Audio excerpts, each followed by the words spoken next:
Hello friends, नमस्कार। स्वागत है आपका यूट्यूब चैनल पर एक अनदर वीडियो। और बैंक ऑफ बड़ौदा का जो Q4 का रिज़ल्ट आया है 2020 का, तो उसको बताने की कोशिश करेंगे और टेक्निकली जानने की कोशिश करेंगे कि आने वाले दिनों में किस तरह का ये कारोबार कर सकता है, किस तरह का इसका ट्रेड रह सकता है, कितना इसका टारगेट रह सकता है आने वाले दिनों में, और करेक्शन होगा तो कहाँ तक आ सकता है वो जानने की कोशिश करेंगे।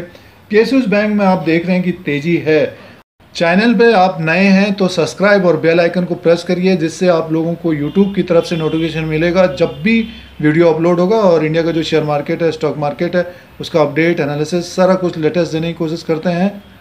और जिस तरह से आप देख रहे हैं कि स्टेट बैंक ऑफ इंडिया भी लगभग 190 के आसपास है, और इंडियन बैंक में भी तेज़ी रही। बैंक ऑफ बड़ौदा 54 के आसपास है, 36 और 37 के आसपास था। तब बताने की कोशिश थी कि अगर कोई इन्वेस्टमेंट या ट्रेड भी करना चाहते हैं तो आने वाले दिनों में लमसम 48 55 के आसपास तक जा सकता है। और रिजल्ट भी आना है, रिजल्ट भी आएगा तो उसके अनुसार फिर कारोबार कर सकता है। तो रिजल्ट में एक तरह से प्रॉफिट में है, तो उसको समझने की कोशिश करते हैं और जानने की कोशिश करेंगे कि किस तरह का ये कारोबार कर सकता है, क्या इसमें बड़ी तेजी हो सकती है। तो इसको चार्ट के अनुसार देखने की कोशिश करेंगे। बैंक ऑफ बड़ौदा का रिजल्ट है, Q4 का रिजल्ट है, और मार्च 31 2020 का और जून 23 को इसका रिजल्ट आया था। देखिए, इसमें जो क्वार्टरली रिजल्ट है Q4 FY19 का ये आंकड़े हैं और Q4 FY20 के ये आंकड़े हैं। तो इंटरेस्ट इनकम जो अब की बार हुआ है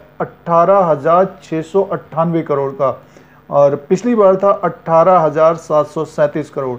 तो ये माइनस में है, 0.21 का माइनस है इंटरेस्ट इनकम में। और इंटरेस्ट एक्सपेंसेस में देखिए 12,264 पिछली बार था, अब की बार कुछ कम हुआ है, 11,900 करोड़ के आसपास हुआ है Q4 FY20 में।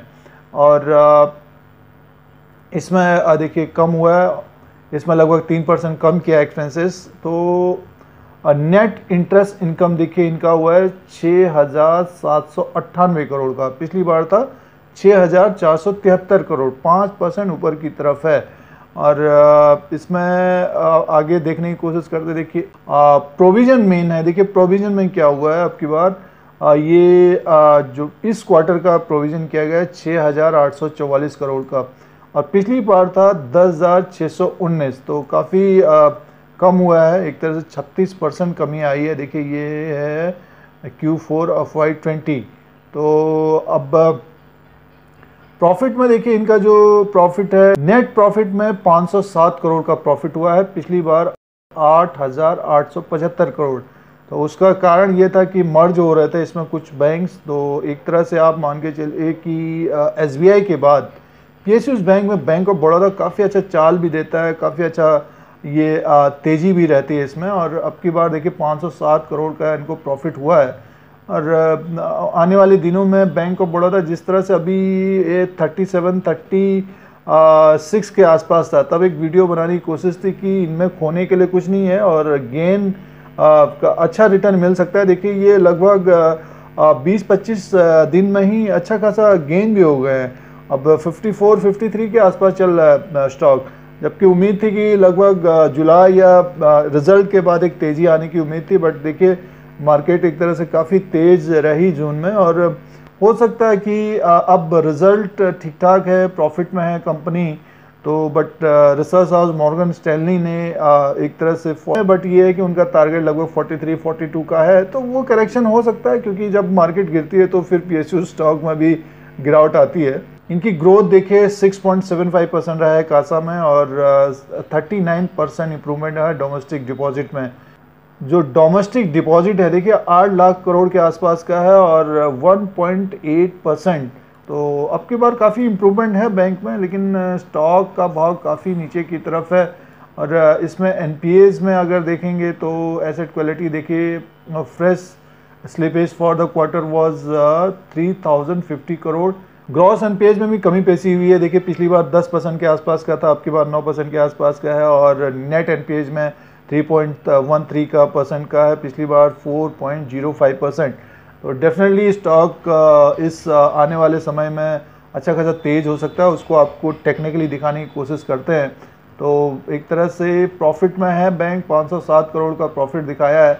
तो प्रॉफिट दिखाया है, तो स्टॉक भी ऊपर की तरफ जाने की कोशिश करना चाहिए। बट ये है कि अभी लोअर लेवल से काफ़ी तेज हुआ है। अगर मार्केट में करेक्शन होता है तो इस स्टॉक में नज़र रखने की कोशिश करिए, और वो रेजिस्टेंस एंड सपोर्ट आप लोगों को दिखाने की कोशिश करता है चार्ट के अनुसार। बैंक ऑफ बड़ौदा में अगर आप SBI को देख रहे हैं तो बैंक ऑफ बड़ौदा को भी देखने की कोशिश करिए, ये भी आने वाले दिनों में अच्छा खासा रिटर्न दे सकता है। ये बैंक ऑफ बड़ौदा का चार्ट लगा हुआ है और ये डेली वाइज कैंडल्स हैं। ऊपर की तरफ लगभग देखिए ये काफ़ी लगभग 36 रुपीज़ के आसपास था, वहाँ से ये अब 54 तक गया, अभी 52 के आसपास कारोबार कर रहा है।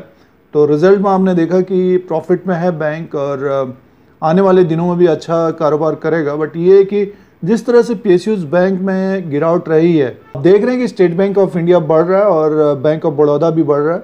तो इसमें से अब देखिए जो रिजल्ट आया है, आने वाले नेक्स्ट 2-3 महीने में किस तरह का एक कारोबार कर सकता है। देखिए ये अभी लगभग 54 के आसपास इसने हाई बनाया, अगर इसको ब्रेक करता है तो ये आप अगर डेली वाइज इसको देखेंगे तो इसका नेक्स्ट टारगेट जो होगा लगभग 60 रुपीज़। अगर 60 को ये क्रॉस करता है तो इसके बाद इसका लगभग जो टारगेट होगा 70 रुपीज़ के आसपास। तो ध्यान रखिएगा 60 रुपीज़ को अगर ये ब्रेक करता है, 60 और 61 को अगर ब्रेक करता है तो जो अगला टारगेट होगा बैंक ऑफ बड़ौदा का वो होगा 70 रुपीज़। बट ऐसा तो है नहीं कि अब करेक्शन ना हो, क्योंकि ये लगभग 36 रुपये से काफ़ी ऊपर की तरफ गया है, तो हो सकता है वहाँ से करेक्शन भी हो।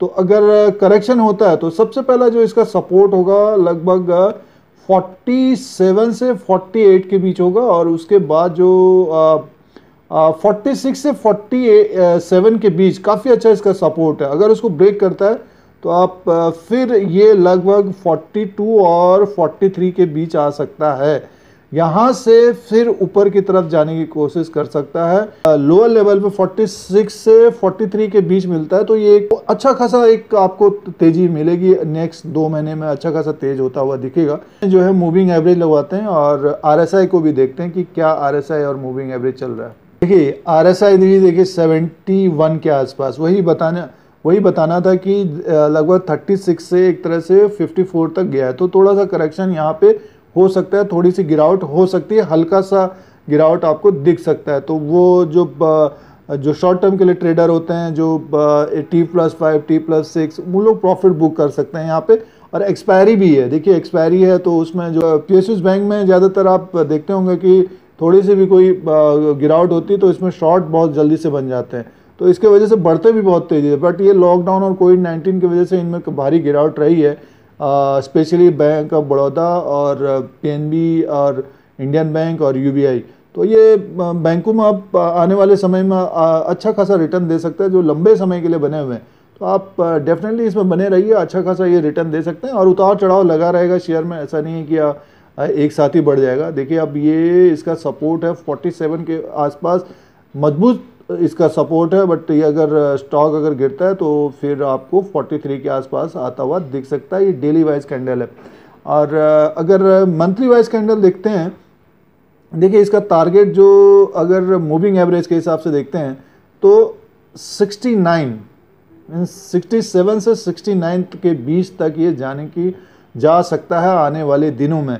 और देखिए इसका RSI है 33 के आसपास, यानी मीन्स अभी काफ़ी स्कोप है, ऊपर की तरफ जाता हुआ दिख सकता है आप लोगों को। और वॉल्यूम देखिए जो कुछ समय देना चाहते तो इसमें वॉल्यूम बढ़ रहे हैं, अगर और तेज़ होता है और बढ़ते हैं वॉल्यूम तो आपको फिर और तेज़ी दिख सकता है।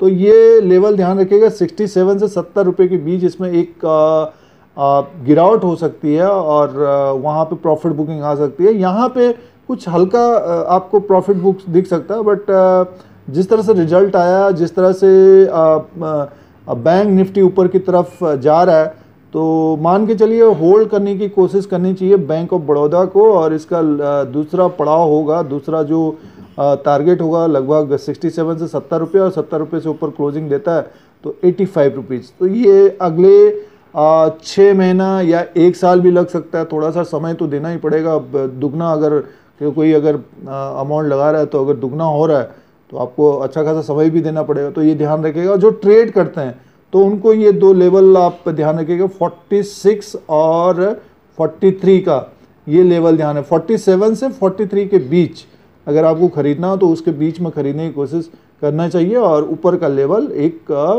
67 से 70 रुपीज़ का टारगेट रखना चाहिए। तो ये जो 3 से 6 महीना देना चाहते हैं स्टॉक को, उनको लेने की, तो ये एक अच्छी चाल हो सकती है और एक बड़ी चाल हो सकती है बैंक ऑफ बड़ौदा की शेयर की। तो दोस्तों ये बैंक ऑफ बड़ौदा का जो रिज़ल्ट आया था उसको बताने की कोशिश थी, और प्लस आप रिज़ल्ट के अनुसार आपको टारगेट, रेजिस्टेंस, सपोर्ट आने वाले दिनों में किस तरह का कारोबार कर सकता है उसको बताना। अगर आपको ये YouTube channel India Dheeraj Singh देखना है तो सब्सक्राइब और बेल आइकन को प्रेस करिए। आप लोगों को इसी तरह से इंडिया का जो शेयर मार्केट है, स्टॉक मार्केट है, उसका अपडेट, एनालिसिस, सारा कुछ लेटेस्ट देने की कोशिश करते हैं। फिर कोई नया वीडियो लेके आएंगे। आज के लिए इतना ही, धन्यवाद।